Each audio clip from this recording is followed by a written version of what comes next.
O Léo Ortiz está jogando bola hoje é mais um tapa na cara de jornalista, jornalista parcial, jornalista que tem treinador de estimação. Para mim é um abismo entre Léo Ortiz e Fabrício Bruno. Qualidade, tá? E digo mais, o Fabrício Bruno não é ruim de bola. O Fabrício Bruno é um bom zagueiro. Não à toa tá na seleção brasileira. Mas desculpa, qualidade técnica, qualquer pessoa que vai avaliar tá vendo. E eles podem até jogar junto. Eu acho que a discussão não tá mais com o Léo Ortiz. A discussão é Léo Pereira ou Fabrício Bruno.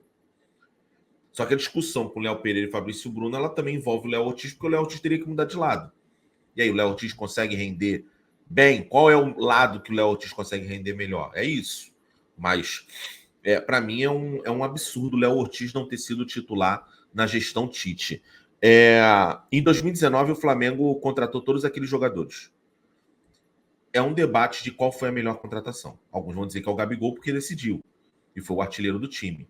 Alguns vão dizer que é o Arrascaeta porque o Flamengo voltou a contratar um camisa 10. Alguns vão dizer que é Felipe Luiz ou Rafinha por conta da experiência. O Gerson também um achado. Eu acho que a melhor contratação de 2019 se chama Bruno Henrique. Tá? Para mim foi a melhor. Em 2020, o Flamengo tem o Pedro. Em 2021, não teve tantas contratações empolgantes. Talvez o Davi Luiz tenha sido a melhor contratação em 2021. Né? Em 2022, vamos lá, Rafa. Quem seria a melhor contratação? Acho que chegou Pulgar em 22. Acho que chegou Cebola em 22. Não, Pulgar 23. Pulgar 23? Não, 22. 23, não, 22. 22 chegou Vidal, chegou Cebola, chegou Pulgar. Cebola. Vai lembrando aí, galera. Talvez. Vendo hoje. Bigode, o Cebola demorou muito tempo para render, a ponto da gente ter que pensar se foi a melhor contratação, mas tem que lembrar de tudo. Goleiro Santos fechou o gol em 22, depois também deu me livre. Teve o Santos, pode ter sido o Santos, 22 do Santos, a galera falando, o Santos realmente fechou o gol. O Ayrton Lucas não era titular, então assim, eu coloco o Santos em 2022. Em 23, talvez a volta do Gerson, porque também o Gerson também, ninguém rendeu também, né? Talvez se a gente for falar aqui, talvez seja o Fabrício Bruno. Né? Eu não sei se o Fabrício Bruno foi em 23 ou em 22. 22 também, Fabrício Bruno 22 também? Então seria o Pulgar, 23 seria o Pulgar, talvez. 22 foi Pulgar também, tenho quase certeza. Enfim, dentro dessa análise eu quero chegar ao seguinte, em 2024, quando a gente traz um dos melhores jogadores da América do Sul, que é o De La Cruz, quando a gente traz o Alcaraz, jogador de Premier League, esses não teve tempo, tá? Vamos lembrar também que alguns aí não teve tempo. A gente traz o Michael, um jogador que também já tem um histórico aqui. Matias Vinha, lateral. Matias Vinha, tem um histórico de título pelo Palmeiras, jogou na Roma, da Itália, titular da seleção uruguaia. O melhor jogador é um jogador que vem no Bragantino. O Léo Ortiz, se você pegar todas as 8 contratações do Flamengo, a melhor contratação do ano de 2024 é o Léo Ortiz. E não é agora que ele está jogando na função dele. Então, assim, esse maluco, vou ser bem sincero, esse maluco, eu diria para você que o Léo, eu vou falar aqui, depois qualquer coisa a gente pode falar qualquer merda, mas assim, o Léo Ortiz tá hoje o que a gente fez com o Rodrigo Caio. Só que um jogador fisicamente muito melhor. Eu consigo ver o Léo Ortiz como o melhor zagueiro do Flamengo pós-Rodrigo Caio. Se alguém me falasse assim, Rodrigo, com esses olhos que Deus há de... Como é que é? Enfim, com esses olhos, a minha dupla de zaga de todos os zagueiros que eu vi, eu formaria com o Juan da primeira passagem, né? O Juan e o Rodrigo Caio. Eu acho que o Léo Ortiz é o melhor zagueiro desde da aposentadoria ou da queda do Rodrigo Caio, que foi lá para depois de 2020, né? O Rodrigo Caio começou a ter muito problema físico. Eu acho que o Léo Ortiz é o melhor zagueiro e vou falar uma coisa, tem tudo para ser um jogador histórico. É uma pena que chegou com 28 anos de idade.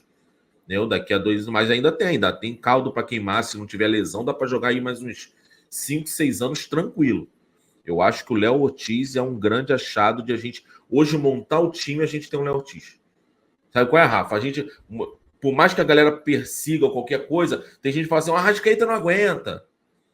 Mas hoje eu acho que alguns únicos inquestionados tá o Léo Ortiz. A gente pode falar, não, traz um zagueiro, porque o Léo Pereira é um bom reserva. O lateral esquerdo tem disputa, lateral direita também. Meio de campo, talvez hoje o Gerson seja o único unânime. Porque o De La Cruz não tá bem. O Arrascaeta, tem que pensar, pô, o Arrascaeta será que vai aguentar? Né? O atacante, pô, Cebolinha, mas o Cebolinha também tá machucado.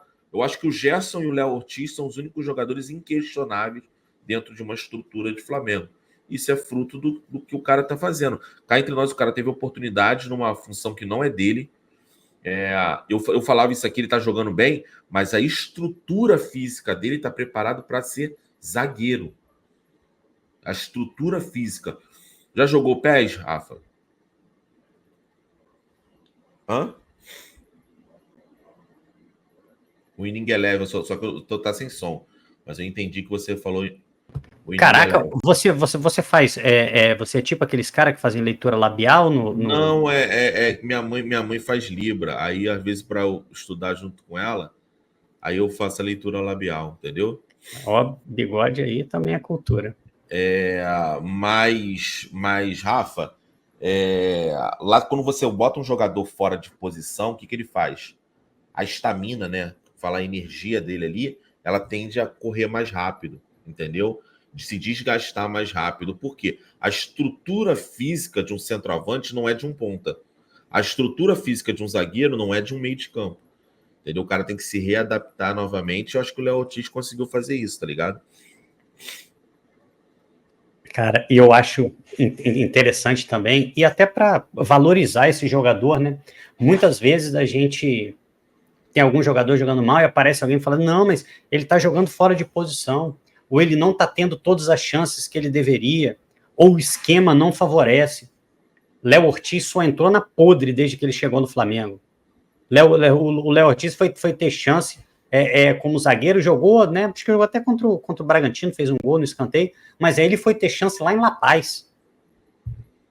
Olha, Léo Ortiz, vai lá, joga aí em La Paz. Aí jogou de zagueiro, jogou de volante e conseguiu jogar muito bem fora da posição. Fora da posição. E assim, o Pulgar se recuperou agora, mas há pouco tempo, se nós tivéssemos um Léo Ortiz para botar na zaga e um Léo Ortiz para colocar de volante, mesmo com ele não sendo um jogador da posição, e eu concordo com você, Bigode, acho que ele não, o melhor dele definitivamente não é como volante, ainda assim a gente poderia ter um Léo Ortiz de volante e um Léo Ortiz de zagueiro.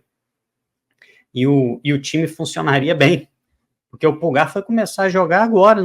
Aliás, foi um dos jogadores que eu acho que o Felipe Luiz conseguiu, de certa forma, recuperar.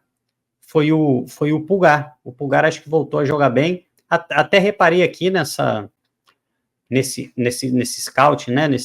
Quem deu mais passes certos, percentualmente, o Léo Ortiz é imediatamente seguido pelo Pulgar. Então, acho que foi um duplo acerto do Felipe Luiz. Ele conseguiu trazer o Ortiz para a zaga e conseguiu recuperar o Pulgar.